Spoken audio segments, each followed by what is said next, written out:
지금까지 발굴 조사가 됐던 보루들 위주로 설명을 드렸고요. 지금부터는 이제 조사 성과를 좀 정리해보고 향후에 이제 과제 부분을 좀 살펴볼까 합니다. 일단 저 출토 유물들을 한번 봐야 되겠죠. 계속 이제 유구만 보시니까 좀 지겨웠을 수도 있을 것 같습니다. 네, 지금 왼쪽에 보이시는 그림은 그 구이동 보루를 조사하고 다시 재보고서를 간행하면서 서울대 박물관에서 추정 복원도를 그렸던 것입니다. 네, 지금 이렇게 이제 성벽 위에 사실 건물이 한 채 있었던 걸로 보이고요. 건물 내에는 뭐 배수로, 구들, 그 다음에 여기는 지금 저장 시설이 같이 있는 걸로 이렇게 되어 있는데요. 지금 앞서 보셨던 것처럼 그 저장 시설 위쪽에 구들이 돌아가는 거 보면 지금 두 가지의 그 시기가 지금 중복돼서 그려진 약간 오류는 있긴 합니다. 그렇지만 어떤 식의 배치가 되어 있는지를 이해하는 데는 굉장히 좋은 자료가 되고 있습니다. 그러면 사실 저 지붕은 어땠을까? 지붕이 이때는 너와집으로 지금 만든 것 같아요. 근데 그 중국에 이제 오녀산성 밑에 오녀산성 박물관에 가면 그 1호 대형 건물지를 복원해 놓은 모형입니다. 위쪽을 일단은 지금 초가집 형태로 만들었습니다. 그리고 바깥쪽에 이제 산성을 지키는 이제 군인들의 모형도 이렇게 전시를 했죠. 초가였는지 너와였는지 이건 사실 알 수는 없습니다. 그렇지만 뭐 어떤 시기건 이런 스타일로 군인들이 주둔을 했고 아마 구하기 쉬운 재료로 했다면은 그래서 그 너와보다는 초가가 아니었을까라는 생각도 해보게 됩니다. 네, 이것은 그 각 보루에서 출토된 건물의 부재들과 관련된 것입니다. 사실 조사됐던 모든 보루에서 그 뭐랄까 유물의 시기차가 지금 좀 구별을 하는 견해들도 있지만 거의 비슷한 유물들이 나오고 있습니다. 근데 단지 이제 홍련봉 일보루에서는 기화가 나오고 있었죠. 네, 지금 홍련봉 일보루에 지금 연화문 그 와당입니다. 지금 특별전에서는 아마 2편하고 나머지 2개 편이 진열이 된 걸로 알고 있습니다. 네, 최근에 조사를 하면서 아차산성에서 네, 지금 요것도 지금 특별전에 나와 있죠. 지금 그 홍련봉 일보루의 연화문 와당과 그 다음에 동일한 모습의 와당이 아차산성에서 한 점이 출토가 됐습니다. 이제 지금 계속 보루만 얘기했는데 사실 아차산성은 좀 얘기를 뺐습니다. 왜냐하면 아차산성에서 고구려 유물이 나오곤 있습니다만 아직 고구려 관련된 정확한 유구를 못 찾았고 그 다음에 그 신라 그 백제와 고구려와 신라가 어떤 식으로 했는지는 향후에 더 많은 조사가 이루어져야지 좀 더 밝혀질 수 있을 것 같습니다. 단지 아차산 일대 보루군이 있을 때 아차산성 내에도 고구려가 어떤 식으로 시설을 타고 주둔했을 가능성은 생각해 볼 수가 있겠습니다. 네, 그리고 지금 보고서에는 사실 그 기와들이 잘 남은 것만 이렇게 나오지만 당시 이제 조사할 때 보면은 굉장히 많은 기와편들이 나왔습니다. 그렇지만 이 정도 기와가 전체 뭐랄까 지금 보는 기와 건물에 올릴 수 있는 양 정도는 아니었던 것 같습니다. 그리고 아까 보셨던 그런 건물지들 보시면은 지금 생각하는 초석 위에 그 기둥을 세워서 만드는 그런 식의 이제 건물이 아니고 이제 반지하식 이제 수열식 건물이기 때문에 이 기와라는 게 또 비가 왔을 때 하중이 더 무거워지는 성질을 생각한다면은 아마 전체를 기와로 다덮는 건물은 아니었을 가능성도 생각해 볼 수가 있겠습니다. 네, 아차산 4보루와 홍련봉 2보루에서 나온 연통입니다. 이제 토기를 이용해서 토기를 붙여서 이제 연기를 빼는 연통으로 썼던 거고요. 오른쪽에 보시면은 뭐 시루봉 보루와 홍련봉 1보루 것인데요. 그 아마 그 건물에 썼던 뭐 문자, 그 다음에 건물과 건물에서 뭔가 연결했던 이런 철제 유물들도 많이 확인이 되고 있습니다. 근데 홍련봉 1보루에서는 그 석재가 아니라 그 문비석이나 이런 역할을 하는 게 그 철로 된 확도 확인이 됐습니다. 그 다음에 토기 부분은 뭐 별도로 또 특강을 해주시겠지만요. 뭐랄까 고구려 토기 기종 중에서 아차산 일대를 대표하는 기종이라면 아마 저쪽에 그 허리가 긴 장동호하고 이 접시가 되겠습니다. 네, 최종택 선생님 그 분석 결과에 의하면은 아마 이런 저장하는 데 사용된 토기가 뭐 한 20%, 그 다음에 배식하는 데 쓰는 토기가 한 20%, 뭐 이런 식으로 해서 주로 뭐랄까 군인들이 주둔하면서 사용했던 그런 용도의 토기들이 많이 나오고 있습니다. 그 다음에 지금 용마산 2보루의 대호 같은 경우는 굉장히 큰 토기에 있어서 주둔하면서 물이라든지 여러가지 저장했던 걸로 보이고요. 그 몽춘토성에서 나왔던 그 광구 사이부 장경호의 편이 이제 시루봉 보루에서도 확인이 됐습니다. 네, 지금 유물 사진 같은 경우는 사실 그 여러 가지 보고서에서 제가 스캔을 하거나 용역하는 과정에서 습득한 자료가 많은데요.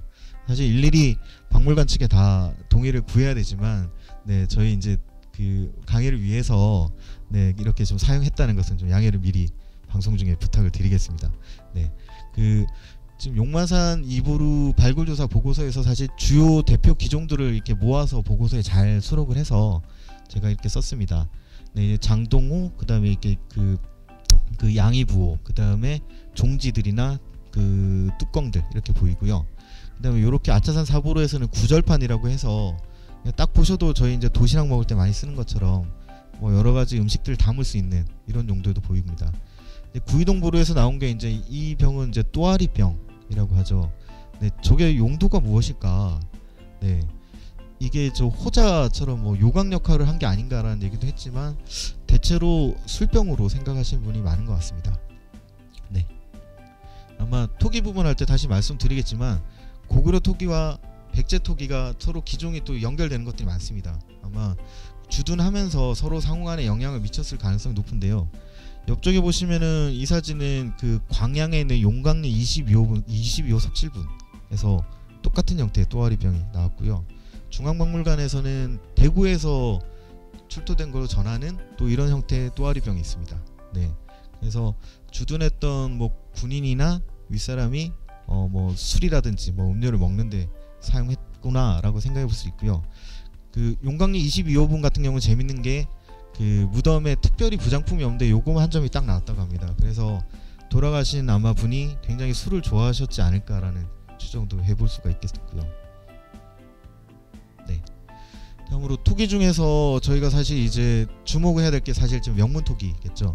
네, 지금 네, 올해가 사실 경자년입니다. 네, 근데 이 경자라고 나와 있는 게 명문이 나와 있는 이 토기가 굉장히 지금 뭐 한때 논란도 많이 됐었죠. 일단 글자가 이게 경자 경자 기년의 경자로 봐야 되느냐, 아니면 저게 호랑이 호자서 호자로 봐야 되느냐, 두 가지 견해가 나와서 많은 논란이 있었던 것 같습니다. 최근에 아차산에 이제 동북아 역사재단에서 뭐 금성문이나 문자하시는 이제 중국 학자분들이 오셔서 사실 보루를 보러 오셨다가 1시간 동안 저 글자만 가지고 판독을 하신 적이 있었는데요. 그 당시에는 아무리 이차자를 보더라도 저걸 호자로 보는 건 조금 무리가 있겠다, 굳이 한다면 경자에 가깝다 라고 해서 일단 학계 통설을 일단 이게 경자로 판단할 수 있고, 그렇다면 경자년이 언제일까, 이게 시기로 맞춰 본다면은 고구려군이 주둔했을 때 아마 520년이 아닐까라고 해서 이 일대 고구려군이 주둔했던 뭐랄까 절대 편년 기준안이 된다는 점에서 굉장히 주목을 받고 있습니다. 저도 처음에는 이게 경자라고 해서 사실 글자를 보면은 여러 가지 문자가 있는 그 토기들이 많이 있는데요. 그 유명한 것 중에 하나가 이제 관옹, 예, 관에서 만든 옹이라고 해서 이거는 뭔가 특별한 의미를 둬서 썼겠죠. 네, 그리고 이거는 토기를 굽기 전에 그 선을 긋고 나서 구웠습니다. 근데 홍련봉 보루 같은 경우는 전혀 의미 없는 이런 토기도 나옵니다. 그리고 이런 토기는 그 굽기 전에 한 게 아니라 쓰다가 글씨를 쓴 거죠. 글씨 연습을 한 건지 뭔가 어떤 목적으로 한 건지 모르겠는데, 이 경자 같은 경우는 한 점만 나온 것도 아니고 2점이 나왔습니다. 하나는 완영이었고 합쳐서요, 하나는 편이 이렇게 나와서 굳이 어떤 특별한 의미를 관홍처럼 두고 썼다면은 기년을 표기한 게 아닐까라고 생각해도 괜찮을 것이라는 생각도 해봤습니다. 네, 앞으로도 계속 이 부분은 얘기가 나올 것 같고요. 그 다음에 지금 특별전에서 전시되고 있는 것이죠. 그 지금 지도형, 그 다음에 연모형, 그 다음에 요번에 전시에는 빠졌지만 그 아차산 사보루에서 이제 후부 도 무슨 형 이렇게 해서 끝에 형자가 들어가는 이런 토기들이 보입니다. 보시다시피 이거 다 접시들입니다. 접시니까 이건 배식용 용기들이거든요. 군인들이 식사할 때 쓰는 건데, 이제 이 형자 같은 경우는 기존에 연구하신 분들이 뭐 고구려의 어떤 이제 인칭 내지는 관칭 이런 거 관련해서 여기 고구려 군 중에서 꽤 높은 인물들이 왔었구나. 그래서 이쪽 지역의 지방 지배와 관련이 되는 것이구나라고 해서 그런 자료로 많이 활용이 되고 있습니다. 그 다음에 이제 출토유물 중에 빠뜨릴 수 없는 게 당연히 이제 군인이 주둔했으니까 무기류겠죠. 아차산 사보루에서는 그 투구 찰갑이 나왔고요. 그 다음에 아차산 삼보루, 홍련봉 보루, 각 보루에서도 이런 철편들이 많이 나왔습니다. 네, 뭐 최종택 선생님 연구에서는 이 찰갑들도 유형을 몇 가지로 구분해서 막 이렇게 그 뭐랄까 갑옷도 몇 가지의 버전이 있었을 것이라고 생각을 하고 계신 것 같아요. 그 다음에 저기 홍련봉 2보루에서 나온 창, 그 다음에 아차산 사보루 구이동 보루에서는 이렇게 대검이 나왔습니다. 그 다음에 홍련봉 1보루에서 이렇게 그 월영부, 그 다음에 주조철부. 네, 해서 고구려군 같은 경우는 사실 그 도끼를 뭐랄까 공구로만 쓴 게 아니라 특별히 그 부대까지 배치가 되어 있었지 않습니까? 그래서 무기로 사용된 것 같고요. 홍련봉 2보루를 비롯해서 여러 보루에서도 화살촉들이 굉장히 많이 나왔는데, 특히 이제 사진은 빠졌지만 구이동 보루에서는 불타서 쓰러지면서 화살촉만 뭐 1500기 이상이 나왔다라고 알려져 있습니다. 네, 그리고 이 부분은 홍련봉 2보루에 썼던 말제갈 부분입니다. 네, 그리고 아래쪽은 뭐 고구려 뭐 기병에 있었던 그 뭐랄까 있게 했던 그 등자이 되겠죠. 아차산 사보루에서는 이렇게 등자도 확인했습니다. 뭐 그런데 이런 마구들이 보루에서 나오는데, 그렇다면 보루에서 말들을 키웠을까? 아니면 기병이 정말 주둔을 했을까? 네, 그 부분에 대해서는 뭐 여러 가지 추정이 가능하지만, 네, 어떻게 봐야 될지 모르겠습니다. 이 분명한 것은 큰 성을 쌓고 일대를 막는 것이 아니라 주요 거점마다 이렇게 조그만한 군대를 배치해서 했다면은 굉장히 좀 기동성이 있어야 됐고, 이런 말과 관련된 뭔가도 기병들도 있지 않았을까 추정은 해볼 수 있을 것 같습니다. 그 다음에 홍련봉 2보루를 비롯해서 몇 군데에서 이게 차관이라고 알려져 있죠. 이제 흔히들 이제 수레바퀴 축으로 많이 알려져 있습니다. 네, 그러면 저 산까지 수레를 밀고 올라왔을까? 네, 이런 또 의문을 가져볼 수가 있습니다. 네, 최근에 이제 아차산성 조사를 하면서 이런 그 차관들이 그 여러 개가 폐기된 것도 확인이 된 바가 있습니다. 그래서 뭐랄까 철을 녹여서 재사용하기 위해서 아래쪽에 있는 이런 편들을 가져왔을 가능성도 있고요. 사실 저희가 이제 간과하고 있는 것이 이게 과연 수레바퀴 축으로만 썼을까? 사실은 그 무기, 특히 뭐 이렇게 포차라든지 이런 부분에서 그 베어링 이제 그 중간에 연결하는 부재로서 사용이 됐을 가능성도 있습니다. 그래서 꼭 수레바퀴만 생각할 게 아니라 다른 시설, 다른 무기들이 배치됐을 가능성도 생각해 볼 수가 있겠습니다. 네, 안악 3호분 벽화에서 이제 딴 모습입니다. 저 찰갑은 일반 병들이 저런 식으로 투구와 갑옷을 입었을 것을 상상해 볼 수 있겠죠. 네. 네, 그리고 홍련봉 2보루 2차 조사 때 그 1호 그 석각 저장 시설에서 나왔던 깃발대입니다.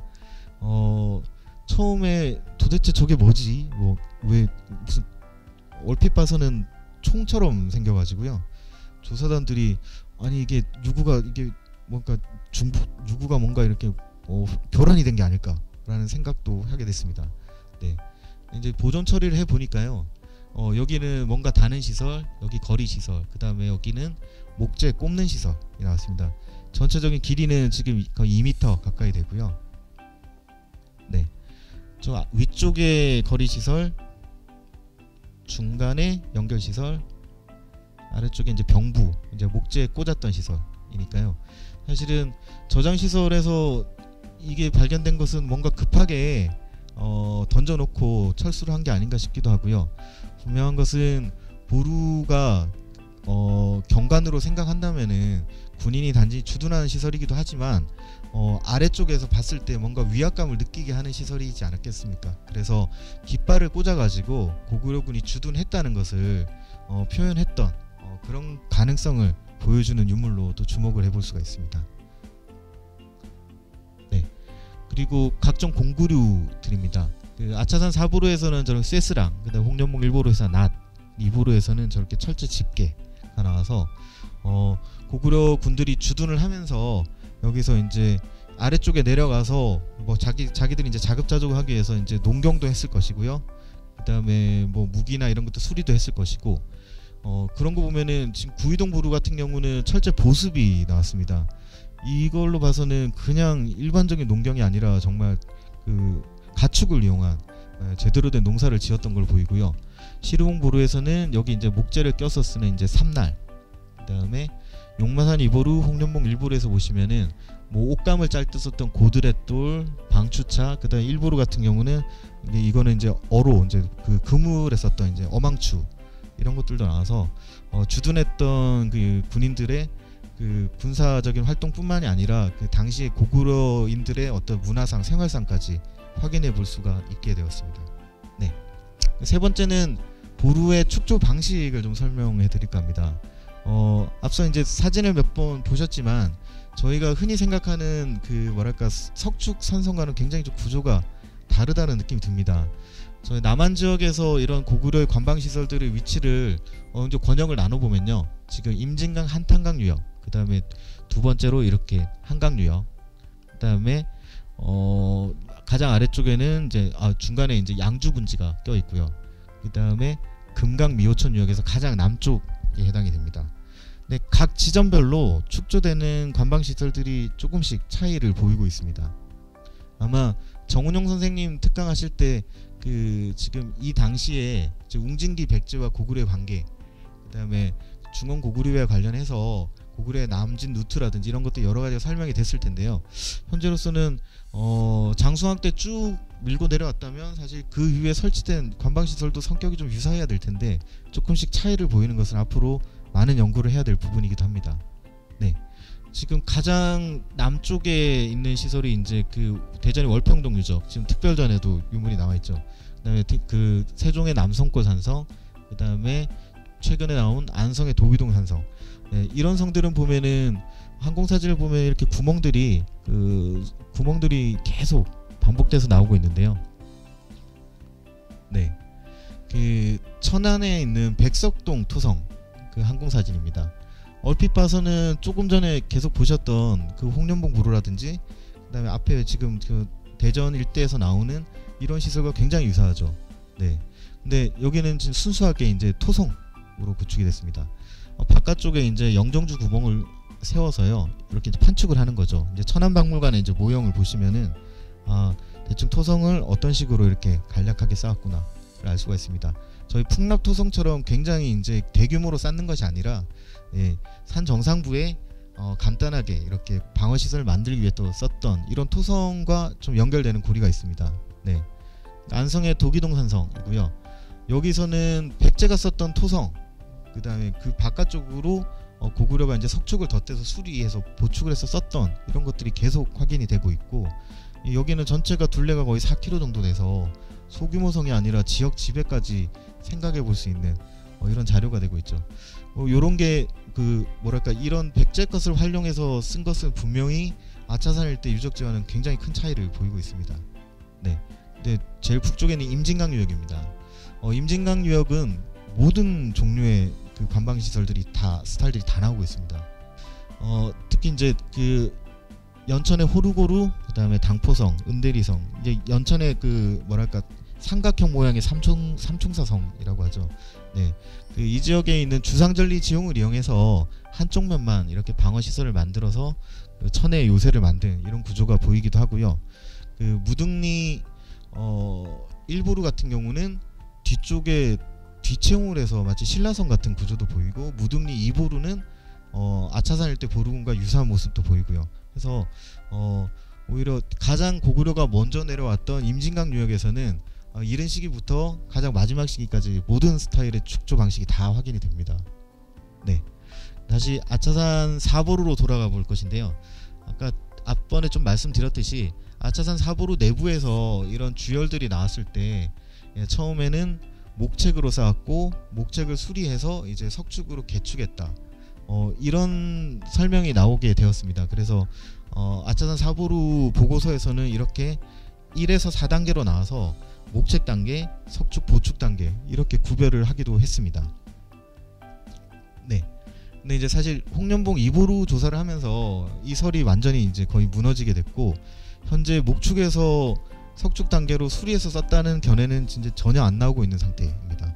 네, 여기가 그 지금 치 부분하고 이쪽이 바깥쪽 성벽, 그리고 성벽 안쪽에 판축면입니다. 저기 동그란 구멍들 보이십니까?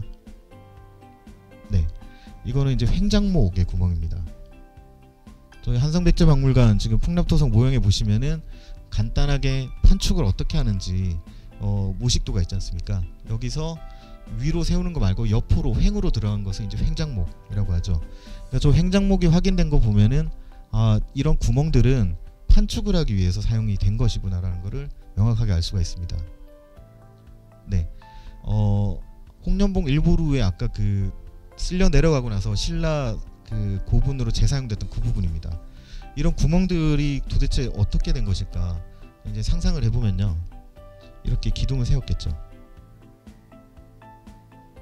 네, 지금 성벽 안쪽으로도 들어갔을 것이고, 왼쪽 오른쪽 편에도 아마 이렇게 들어가서 전체 뭐 2에서 4m 정도의 높이로 판축을 하는 용도로 사용을 했을 것이고요. 이 판축을 하고 바깥쪽에는 돌을 붙였거나 이후에 붙였거나 같이 붙였거나 이런 식으로 축조가 되었을 것입니다. 네, 그래서 홍련봉 이보루가 나오고 나서 이제 심광주 선생님이 이 축조 방식에 대해서 토심 석축 공법이라고 해서요, 뭐랄까 판축을 해서 내부에는 구조면, 그러니까 뭐랄까 대지를 조성을 하고 바깥쪽에 돌을 같이 붙여가면서 올렸을 것이다, 이런 모습의 이론을 내셨죠. 사실 이때 나왔던 얘기는 판축만 했을 때는 이렇게 뭐랄까 흙이 견딜 수 있는 안식각을 넘기 때문에 그거를 받쳐주기 위해서, 보완하기 위해서 이렇게 석축을 댔을 것이다 라는 얘기가 나왔고요. 최종택 선생님도 유사한 방식으로 생각을 했었고요. 단지 내부에 있는 목책은 밖으로 튀어나와서 담벼락 역할까지 했을 것이다 라는 부분에서는 약간 차이가 있는 것 같습니다.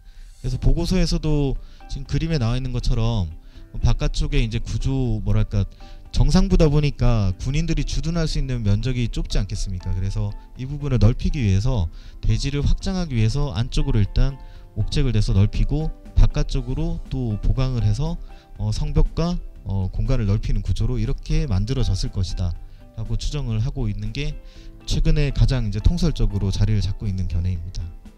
네, 근데 그렇지만 또 사실 한 가지만 얘기가 나오면은 사실 학계는 좀 정체가 되지 않겠습니까? 새로운 견해들이 나오고 있는 것이, 이제 안성현 선생님 같은 경우는 조금 유사하지만 조금 다른 입장을 낸 게, 처음에는 토성으로 만들었다가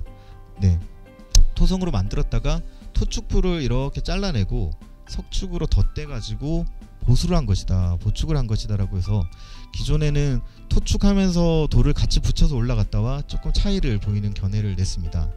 네, 물론 그 부분에서 여러가지 지금 논쟁이 있지만요, 안성현 선생님이 주장하는 견해에 따르면은 사실 그 만약에 판축만 했으면은 선이 이렇게 쭉쭉 평행하게 가야 되지 않겠습니까? 근데 시루봉고로 잘린 모습을 보면은 성토층이 이렇게 토성처럼 이렇게 사선을 이루고 있는 부분이 있어서, 이 부분은 뭐 추후에 또 고구려 보루가 조사가 될 때 면밀하게 자료를 쌓아 나가야 될 부분인 것 같습니다. 네, 지금 시루봉 보루 복원한 모습입니다. 네, 이 모습을 보시면은 여기는 이제 사람들 안전 펜스고요. 바깥쪽에 여기 튀어나와 있는 나무들 보이십니까? 네, 지금 이렇게 복원하는 게 맞을까요? 그러면요, 사실 이게 만약에 영정주 구멍이었다면, 신강주 선생님 견해라면 이게 튀어나와 있으면 안 되는 거죠. 사실 이 이상 복토를 했어야 되는 거니까요. 근데 이제 뭐 최종택 선생님 견해로 이쪽을 이제 축대로 썼다라고 한다면은 또 나와 있어도 또 무리는 없을 것 같습니다. 이렇게 복원한 것은 사실 조사할 때 그 성벽 안쪽에 있는 저런 영정주 구멍 때문에 이렇게 된 것이죠. 네, 사람들이 저게 왜 튀어나왔는지 잘 모르는 분들이 많으신 것 같습니다. 네, 뭐 학계의 두 가지 입장이 다 반영이 된 내용인 것 같습니다. 홍련봉 이보루를 그러면 판축에서 어떤 식으로 축조를 했을까 한번 상상을 하면서 저희가 이제 그래픽으로 재현을 해봤습니다. 네, 이렇게 판축을 영정주 횡장목을 그 가구를 해서 판축하는 부분, 그 다음에 바깥쪽에 석축을 붙이는 부분, 이렇게 대지를 조성하고요. 중간에 뭐 칠을 조성하고, 그 다음에 내부의 건물들이 이렇게 올라갔을 것이다 라고 추정을 해볼 수가 있겠죠. 뭐 황은 축조하는 단계에 들어갔겠지만 뭐 이런 모습이었을 겁니다.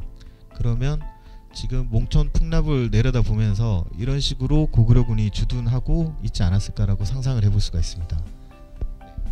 이 건물들이 제거를 하면은 저희가 발굴조사 사진을 보셨던 이런 모습이 되지 않을까 싶습니다. 네, 이렇게 보시면은 보루가 어떤 스타일인지 조금 감을 잡기는 수월하실 것 같습니다. 그 조금 전에 보셨던 재현 CG를 사진에 이렇게 넣었는데요. 지금까지 쭉 구조나 이런 걸 보셨을 때 이 복원도가 과연 맞는 복원도일까요? 그러면요, 어떻게 생각하십니까? 좀 이상하다고 생각이 드시지 않으십니까? 네, 지금 요거를 발굴조사 성과가 완전히 나오기 전에 이제 그 건축 쪽에서 나와 있는 유구만 가지고 추정해서 만들어 봤던 장면인데요. 첫 번째로 그냥 딱 눈으로 봐도 이상한 게 건물들이 저렇게 빼곡하게 다 있었을까? 그 다음에 건물과 건물의 지붕들이 막 겹쳐 있습니다. 네, 여기 뭐 신라의 왕경도 아닌데 건물들이 이런 모습이었을까? 이게 좀 의심스러운 부분이 있죠. 네, 그래서 지금 조사 성과가 많이 축적이 되면서 이 CG는 사실 좀 바뀌어야 될 부분이 많이 있습니다. 그냥 참고용으로 보여드렸던 거고요. 네, 네, 여러분들 다 아시는 이제 그 파르테논 신전입니다. 네, 저희 뭐 고고학이건 건축이건 뭐 문화재건, 네, 여기를 빼놓고 얘기를 할 수가 없죠. 네, 저희가 보고 있는 이 모습이 과연 언제적 모습일까요, 이게요? 네, 어느 기준 시점으로 봐야 될까요? 그리고 항상 복원을 하고 있습니다. 네, 언제부턴가 계속 복원을 하고 있는데 여기서도 도대체 어느 시기를 기준으로 복원을 하고 있는지 좀 의심스럽기도 합니다. 근데 이 파르테논 신전만 보다 보면 조금 놓치는 게 있습니다. 저는 이제 성 부분을 하다 보니까 여기를 전체적으로 유구를 보면은 이게 주변에 있는 아크로폴리스가 약간 요새 같지? 저는 이런 느낌을 좀 받기도 했었거든요. 네, 제가 그 최근에 가서 다시 외곽을 돌다 보니까 이게 담벼락도 아닌데 이게 뭐지? 보니까 나중에 알고 보니까 아크로폴리스도 사실 저희가 그리스 문화를 대표하는 곳이지만 이후에 계속 수개축을 거치면서 용도가 많이 바뀌었더라고요. 지금 보이는 것은 중세 때 성곽이 뒤에 덧붙여서 아크로폴리스 전체가 요새로 바뀌었던 곳이고, 저희가 지금 보는 모습은 사실 제일 마지막 단계니까 사실 중세 때 남아있는 모습인 거죠. 지금 사실 그 그리스 시기에 기원전 5세기 때는 지금 이 정도로 건물들이 그렇게 많지 않았던 것 같습니다. 근데 이후에 로마가 들어오면은 주변에 로마 스타일의 원형 경기장이라든지 여러가지 시설들이 붙었고, 그 다음에 오스만 투르크가 들어와서 16세기에는 전체가 요새로 바뀌게 됩니다. 이 그림 보시면 19세기 때 그리스가 이제 오스만 투르크의 독립운동을 할 때 그 아크로폴리스에서 벌어졌던 전투 장면을 그린 모습입니다. 사실은 신전에서 뭐 여러가지 용도로 계속 바뀌어 나왔고 자체가 경관도 바뀌는 것을 알 수가 있죠.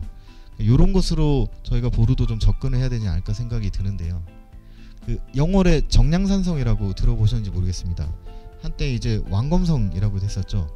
예전에 70년대 막 중원 고구려비가 발견되고 하는 그 시점에 중원 지역에 고구려성이 있을 것이다.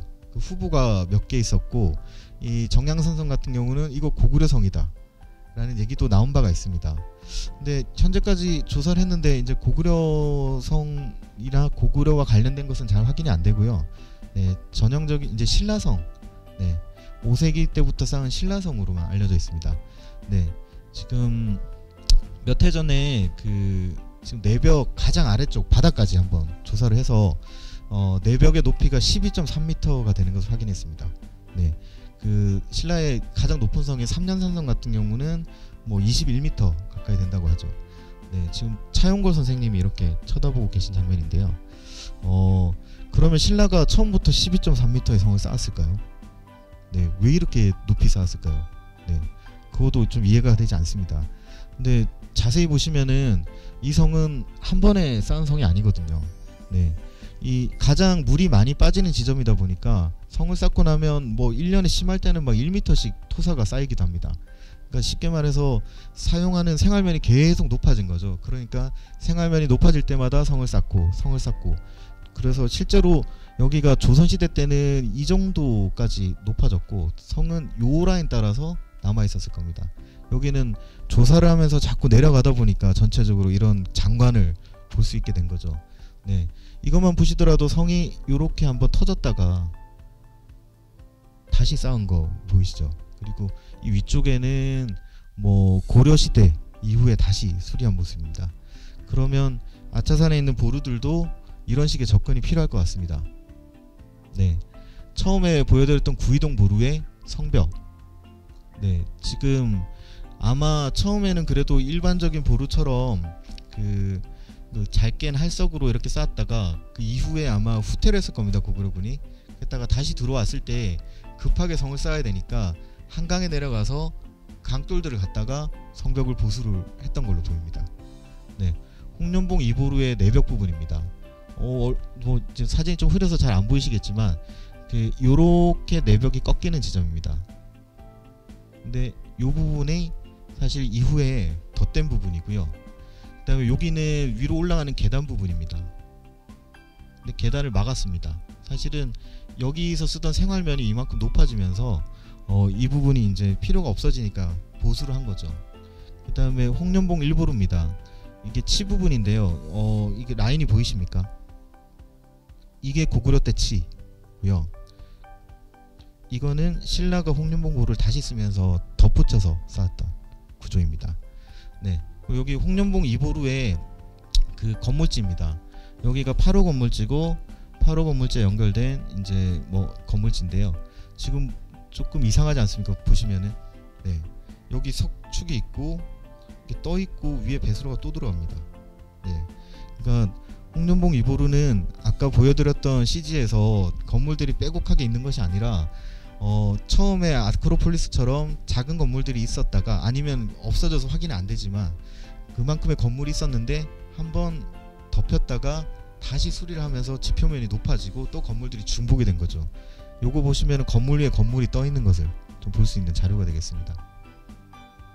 네, 그럼 이게 왜 문제가 되느냐, 이제 보루가 언제 만들어졌고 언제까지 사용이 됐느냐. 예, 지금 그 학계의 가장 첨예한 쟁점인 것 같습니다. 정운영 선생님 그 강의 때 계속 정리를 해주셨던 것 같습니다. 475년부터 551년까지 그 한성 지역의 영유 세력이 누구인가? 예, 고구려가 지속적으로 차지를 했던가? 아니면은 고구려가 일시적으로 후퇴했다가 또 백제가 들어온 게 있는가? 그 다음에 더 얘기할 수 있는 것은 551년 이후에는 과연 신라가 지속적으로 한강 이북을 또 차지하고 있었나. 네, 이 부분에 어떻게 보느냐에 따라서 사실 고구려 보루가 얼마만큼 운영이 됐는지 요것도 나눠진 것 같습니다.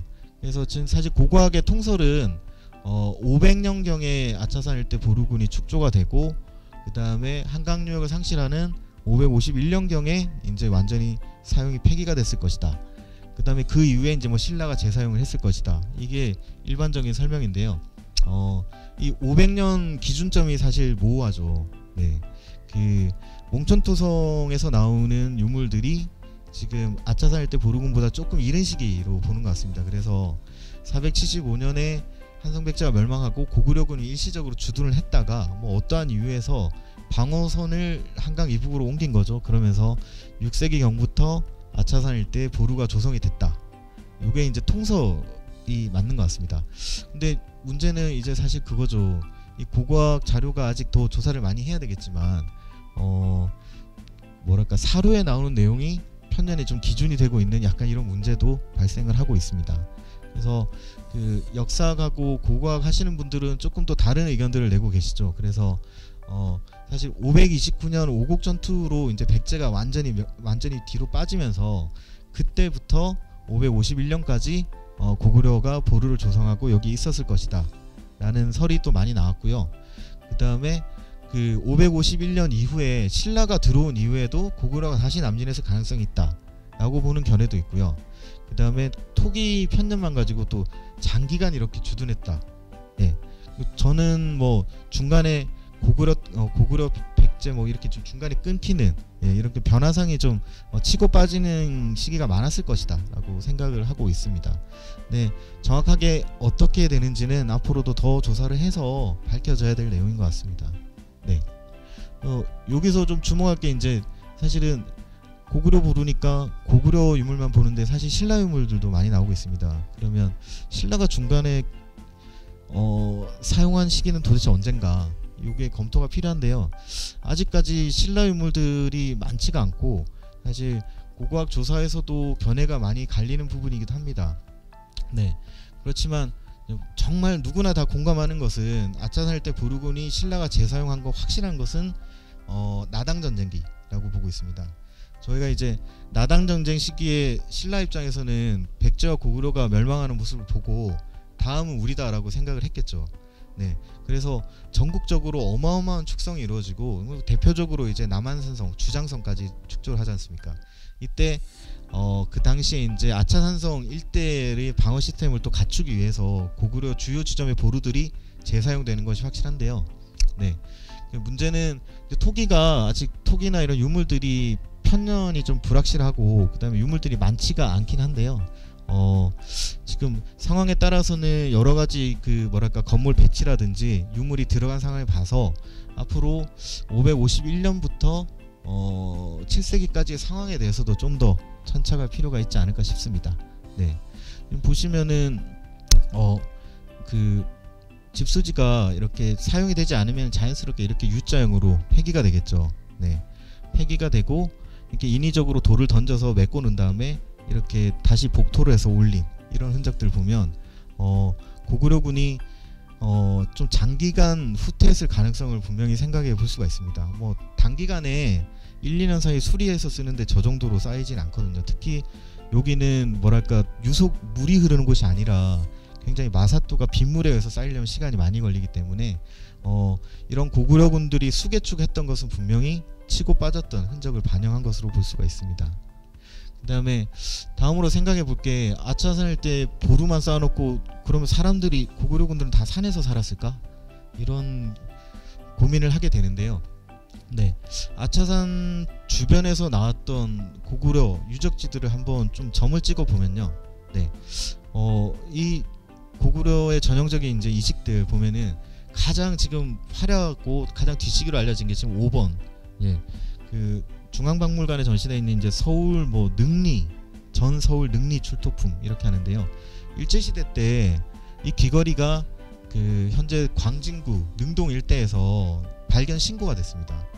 예, 당시에 그 벽돌 공장을 만들기 위해서 그 절토를 하다가 이 귀걸이가 나와서 조선총독부에 신고를 했고 나와서 현장 조사를 했는데 정확한 유구는 확인을 못했다고 합니다. 근데 단지 이제 주변의 주민들 말로는 공동묘지였다더라 라는 게 있었고요.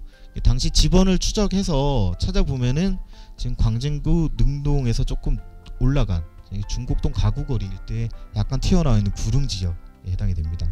그래서 아까 뚝섬 지역의 그 고지형 분석을 했을 때 중랑천을 따라와서 이렇게 범람천 구화도의 그래도 위쪽에 불이 범람하지 않는 끝지점에 해당이 돼서 아마 이 지점에 그 고구려의 고분이 있었을 것이라 추정이 가능하고요. 최근에 남양주의 다산 신도시를 만들면서 그 다산 신도시에서 그 지금동 고분, 고구려 고분이 2기가 확인이 됐고요. 그 다음에 수석동 유물산포지라고 해서 아마 신강주 선생님이 기화할 때 말씀을 해주실 것 같은데요. 여기서 주변에서 객토된 흙에서 고구려 기화가 확인이 됐습니다. 그래서 이 객토 가져온 흙이 서울에서 가져왔다더라 라는 얘기가 있는데, 그 서울의 뭐 광진구 일대가 택지 개발하면서 빨려 들어간 흙인지 아니면 이 지금동 유적같이 여기서 들어온 흙인지 알 수는 없지만 아차산 주변에서 평지에서도 건물이 있었을 가능성을 생각을 해볼 수가 있겠죠. 그리고 지금 천부산보루 아래쪽, 이게 4번에 해당하는데 의정부의 밀락동 유적에서는 고구려 평지에서 고구려 구들이 있는 건물지가 확인된 바가 있습니다. 네, 지금 다산 신도시가 이렇게 와서 지금 여기 이제 공원으로 남아 있는데요. 공원에 지금 조사했던 2기는 이전에서 지금 전시를 하고 있습니다. 네, 유물은 확인이 되지 않았지만 구조나 형태는 고구려 고분으로 보시는 분들이 많은 것 같습니다. 네, 아래쪽은 그 의정부 밀락동 1, 2호 주거지. 네, 이 구들의 형태는 그 아차산 보루에서 봤던 그런 유적과 거의 흡사한 것을 알 수 있습니다. 출토된 토기도 지금 그 연천의 호르고루라든지 이쪽에 있는 중호문이 시문된 조금 이른 시기 토기인 것 같습니다. 네. 그 다음에 주변 유적 중에서 아차산 넘어서 강남 지역에는 뭐가 없을까? 네. 다들 잘 아시겠지만 이제 몽촌토성에서는 고구려 유물들이 나오고 있죠. 네. 근데 몽촌토성 바깥에는 그런 고구려 흔적은 없을까? 네, 생각을 해볼 수가 있습니다. 네. 지금 저희 이제 방이동 고분군도 한성백제 박물관에서 얼마 조사를 했었고, 안타까운 게 이제 사실 가락동 고분군이지 않습니까? 네. 방이동 고분군은 지금 이쪽에 유적 공원도 일부가 이제 남아 있는 거고요. 여기가 이제 가락동 고분인데 지금 주택가가 들어가면서 산이 약간 보니까 구릉은 있는데 완전히 삭평이 됐지 않습니까? 여기서 주목할 게 이제 가락동 5호분인데요. 네. 가락동 5호분은 사실 방이동 고분군이나 뭐 이게 이제 신라 거냐 고구려 거냐 이렇게 설이 있지만 가락동 5호분은 대체로 다 신라 고분으로 인정을 하는 것 같습니다. 근데 이제 조사할 때 사진이 좀 잘 나온 게 없어서 제가 도면만 넣었는데요. 지금 아래쪽에 이제 시신을 넣는 시상대 기능을 하는 곳에 깔려 있는 기와들이 네, 전형적인 고구려 기와들입니다. 그러니까 이 묘를 신라 사람들이 조성을 할 때 주변에 있는 기와를 갖다가 밑에 깔았겠죠. 아까 홍련봉 일부루처럼요. 근데 이분들이 강 건너서 아차산에 있는 기와를 가져갔다기보다는 아무래도 요 주변에 있던 유물을 썼을 가능성이 높습니다. 그렇다면은 가락동이나 방이동 이 주변에서 평지에 또 고구려 기와가 있는 건물이 있었을 가능성도 생각을 해볼 수가 있겠습니다. 네, 네, 여기는 잠실대교고요. 여기가 예전에 구이동 보루 자리입니다. 네, 이렇게 요 건물 아까 보셨던 건물 생각나시죠? 이 여기를 완전히 삭평을 하고 지금 뭐 빌라들이 들어서 있는 상태인데요. 지금 요 KT 부지가 또 지금 재개발을 하게 됐습니다. 뭐 이미 네, 조사하기 전부터 있던 건물이니까 오래됐겠죠. 네, 요 재개발을 하면서 좀 주목을 했습니다. 이 구이동 보루 아래쪽이니까 구이동 보루와 관련된 뭐 건물이라든지 주거지가 있지 않을까라고 해서 면밀하게 조사를 했는데요. 사실 조선시대 분묘가 220기 정도, 예, 저기 점점점 있는 게 다 조선시대 무덤들입니다. 그렇지만 유구는 확인은 안 됐는데요. 고구려 토기편들은 좀 확인이 됐습니다. 그래서 좀 유구가 삭평이 돼서 없어졌거나 하지만 분명히 주변에 뭔가 흔적이 있을 가능성을 생각해 볼 수가 있고요. 예, 아직 요 지점 지금 절반 정도는 조사가 됐고 절반 정도하고 군부대 자리는 아직 조사가 되지 않아서 향후에 이 부분에 조사를 할 때 또 관련된 게 나올지도 모르겠습니다. 기대를 좀 해보고 있습니다. 네, 마지막으로 다른 지역에 이런 보루는 없을까? 이게 예전부터 좀 고민을 많이 한 부분입니다. 왜 이런 보루들이 여기만 있을까? 다른 중국에서는 이런 게 없을까? 고민을 했는데요. 지금 뭐 최근에 뭐 양신 선생님 비롯해서 중국 지역의 성곽들 조사 성과를 많이 정리를 하고 있는 편인데요. 지금 고이산성 주변, 그 다음에 요동성에서 국내성으로 가는 길, 그 다음에 봉황산성 아래편, 지금 동그라미로 점이 찍힌 부분들이 비교적 규모가 300m 미만의 작은 규모의 산정식 산성들입니다. 근데 중국에서는 뭐 고구려 자체도 그렇게 크게 아직 조사를 많이 못했지만 대부분 큰 유적들 위주로 조사를 하다 보니까 아직 이런 작은 성들에 대해서는 관심이 많이 덜한 것 같습니다. 그리고 최근에 연변대 쪽에서는 지금 국내성 집안 주변에 소규모 성들에 대해서 전체적으로 천황 조사를 하면서 지금 국내성에서 위쪽으로 올라가는 그 길 인변에 있는 작은 시설들을 다 초잡이라고 해서, 그러니까 초소 같은 식으로 해서 분류를 별도로 했습니다. 이 지점에서도 사실 그 고구려 보루와 약간 유사한 입지의 성들이 나오고 있어서 향후에 좀 면밀하게 비교를 해서 성과를 쌓는다면 뭐 근원을 찾을 수 있지 않을까 생각이 들고요.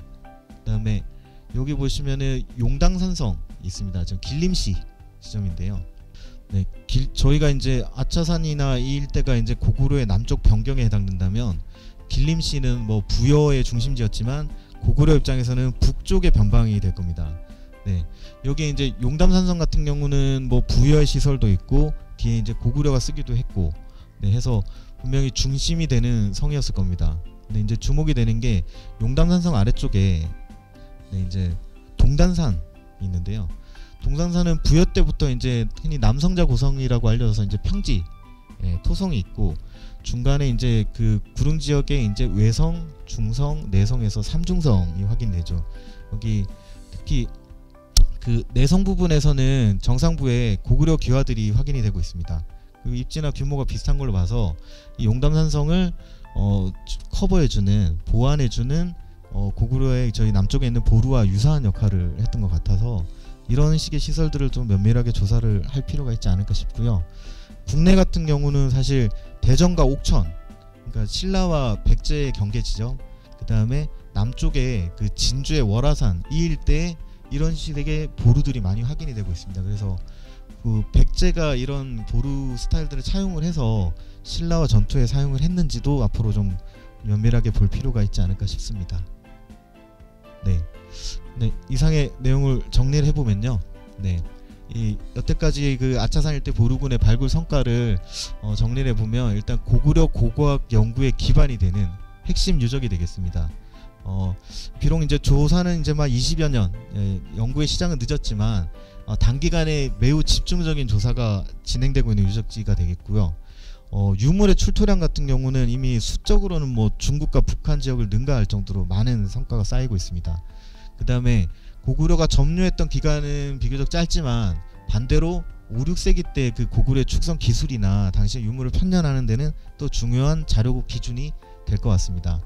그리고 삼국의 격전지인 이제 한강유역에 부족한 사료를 보충해주는 많은 자료를 제공해주고 있어서 향후에 이제 백제 웅진기, 사비기 한강유역 상황이라든지 그다음에 신라가 북진한 이후에 사료의 공백들을 풀어주는 자료가 될 것입니다.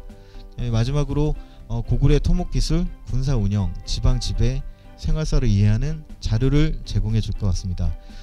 이 축성 기술뿐만이 아니라 군사의 편제, 운영 방식을 이해할 수 있을 것이고요. 그 다음에 고구려가 남진한 이후에 한성 지역의 어떤 그 남쪽 변방의 지방 지배상을 확인해 볼 수가 있을 것입니다. 그리고 아까 그 여러가지 도구들 보셨던 것처럼 뭐 건축뿐만이 아니라 이 고구려 주둔군, 그다음에 고구려인들의 농경, 어로까지 이런 생활사를 이해하는 자료도 충분히 제공을 해주고 있는 것 같습니다. 뭐 여러가지 굉장히 좀 많은 자료를 줘서 좀 번잡스러웠지만 전체적으로 아차산 일대 보루군의 성과들을 이렇게 한번 말씀을 드렸습니다. 네, 감사합니다.